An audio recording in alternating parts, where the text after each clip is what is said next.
আজকে আইব্রো পাল। সবার আগে বল কালকে মেকআপ কেমন ছিল, কতক্ষণ স্টে করেছে?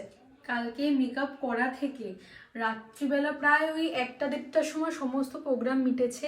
প্রচুর ফাটিয়ে নাচানাচি করেছি, কিন্তু মেকআপ যেমন করেছিলাম ফার্স্ট টু লাস্ট একদম একই ছিল, পুরো ইনট্যাক্ট ছিল, মানে একটা কিচ্ছু হয়নি। মানে আমি এতবার মুখে হাত দিয়েছি, আমার ভীষণ খারাপ অভ্যেস আছে, কিন্তু পুরো ওয়াটারপ্রুফ মেকআপ। নাচানাচিতেও মানে যতই ঘাম হোক বা কিছু হোক কিচ্ছু হয়নি, মেকআপ একটুও গলেনি, যেমন করেছিলাম তেমনি ছিল রাত্রি 1:30টা অবধি। তারপরে মুখে ফেস ওয়াশ তেল টেল হ্যান ত্যান দিয়ে তুললাম, তাই উঠলো। ফিডব্যাক কেমন? ঠিক তেমনি চুলেরও কোনো রকম মানে কিচ্ছু হয়নি, একটুও ঘাটেনি, এত লাফালাফি করেছি কিচ্ছু হয়নি।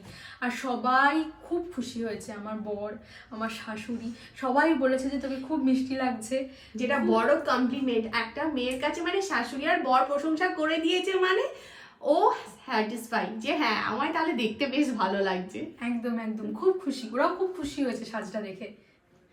আজকে তো আইব্রো পার্ট।